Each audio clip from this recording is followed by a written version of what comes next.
Hi class, in this video you will be seeing how to take your drawing from the initial blocking and mapping out of the color temperatures to refining. We are going to do a little bit of blending. We'll manipulate color intensity and value even a little bit more, and I'll show you how to bring this drawing home. So in the first video, we moved from blocking to mapping. Both of these pairs are mapped out, the bright and the dark areas, using color temperature. And I should note I'm using new pastels by Prismacolor, which is a hard chalk pastel. They're very forgiving. The colors are really vibrant, and there's a high pigment load. They also put off dust that you can use to draw with. In the mapping stage, when I ended, I blended one pair using my kneaded eraser, but this one I left sort of on its own. I didn't blend it, I just left my strokes showing through. And that's fine, you can leave it that way and start with your refining steps, because in refining, where I return to my base color, it actually acts as a blending agent. So it does a lot of what the kneaded eraser did over here.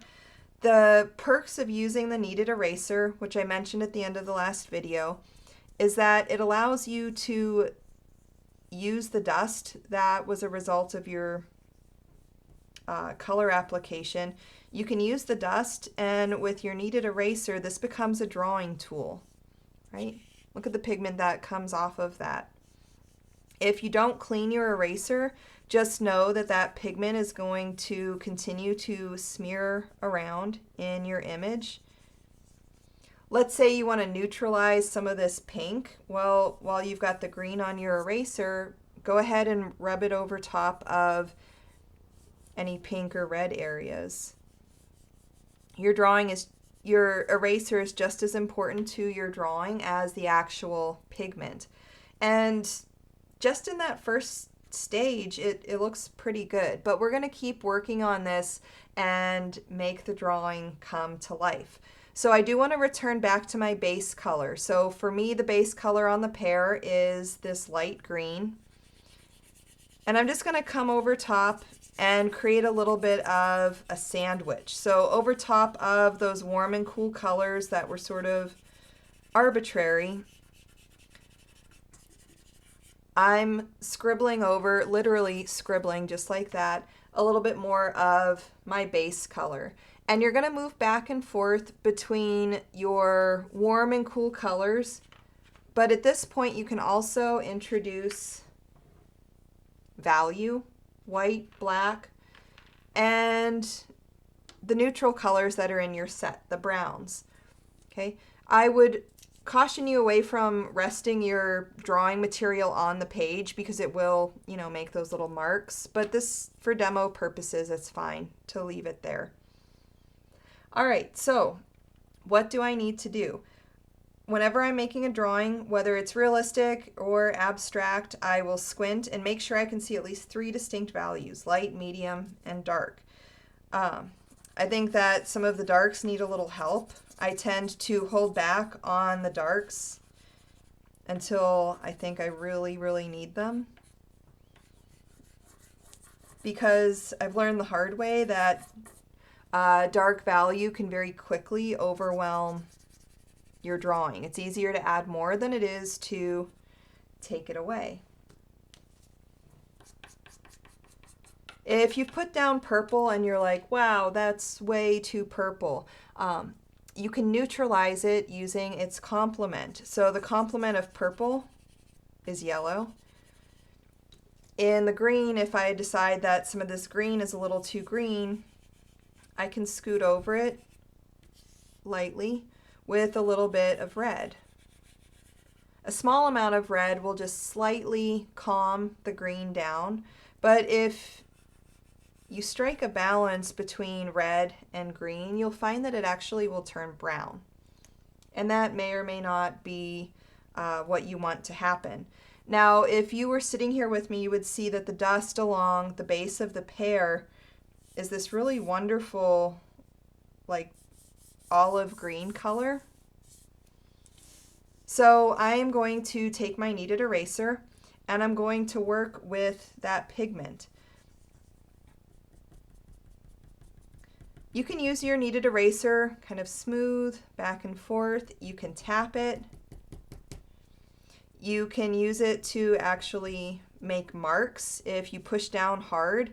At this point, I haven't really been pressing down. I've just been gliding the eraser over the surface.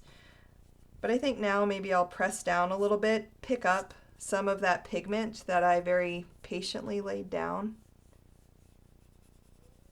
And then other areas where I want those colors to blend more, I'm using a lighter touch and I'm sort of buffing the color into the surface. So I would have a trash bin handy right next to you, so periodically you can take your drawing and tap the dust into the trash bin. One thing that's happening here, I want to show you how to troubleshoot. When I was blending with my kneaded eraser, I went from dark into light, and it created this sort of muddy area, and I'd like to get rid of that. So I'm going to take my eraser. I find it easier to work with these small pieces. Just tore it off of that eraser. But I'm going to knead it to clean it off, and I'm going to move from the bright areas out. And this takes a little bit of finesse because you've got to consistently clean your eraser. But I'm just going to push that pigment away, right? If you pull in, let's say you want the opposite to happen and you want it to be a little bit darker. Pull in from the shadow and then softly where the dark meets the light, move around in little circles and you can blend it in. Okay, so in this refining stage, I went back to my base color. I went back to some of the cool colors. I neutralized a little bit with warm. And now I think I'm ready to add in a little bit of contrast using value. I save this towards the very end because I don't want to rely too much on black or white for contrast. I want to get as much mileage out of the color as I can. I also would say that anytime you're using black, always mix a little bit of a cool color in there. It's going to make it look more velvety. And also when it's sitting on top of all of these other colors, it's going to make it look like it belongs. Of course, if you want the black to really stand out, you don't need to blend it in, right? You might even end with a few little scratchy lines.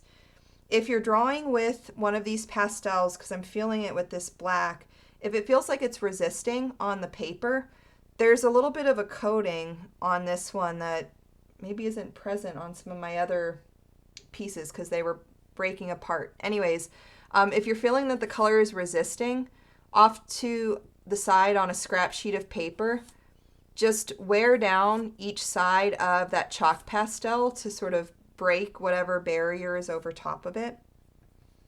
And then it should be easier to work with. When you're drawing, it doesn't have to just be lines or smooth application of color. You can go in and make short little tap marks. Be careful, don't hit it too hard or you will shatter your pastel.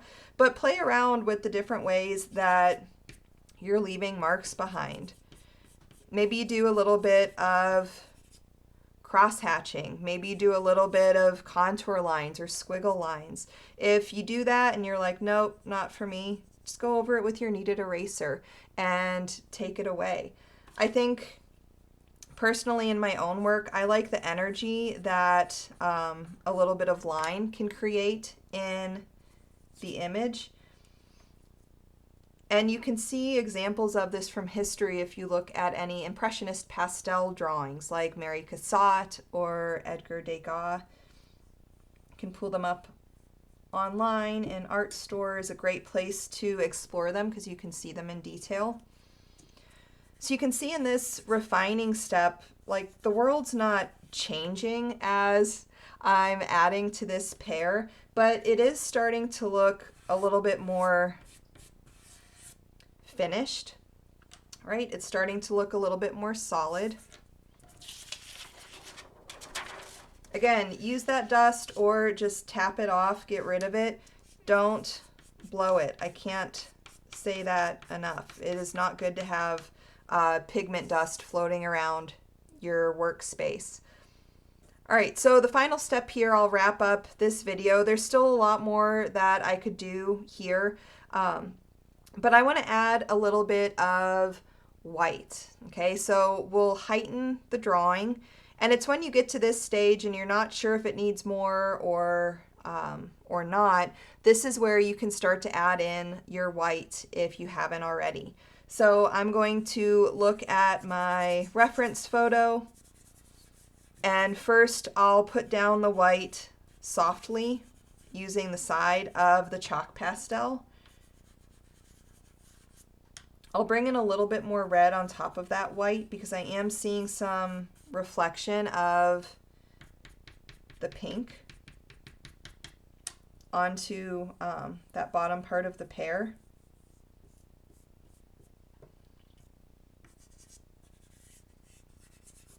Okay, so now I've got my whites, and if you wanted to blend it without using your kneaded eraser, you could go back to your base color, and right along the edge where the color meets itself, you could layer a little bit of that base color and call it a day.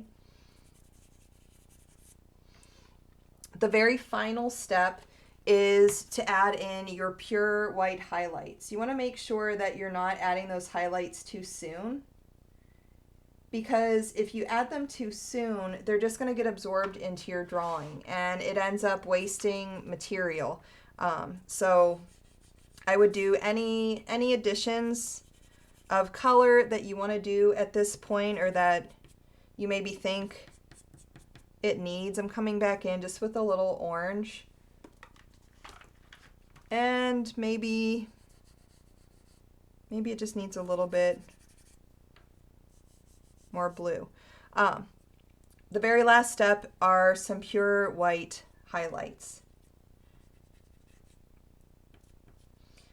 After you do this, I would suggest that you take a few steps away from your image and see what it looks like from afar. Take a picture of it because it's going to look different in a photo than it looks when you've been staring at it, you know, for however long you've been drawing. Like I said, I'll be posting pictures, or by the time you see this video, I will have posted all of these pictures to a content page in your course module for week 12. So you can see each step. You can always go back to that for reference. This step that I just showed you where I'm refining and I'm adding in the details, including value with some heightening, this is the final step of your drawing, and this is what we'll get to in our next meeting. All right, so that's it. Thanks for watching and happy drawing.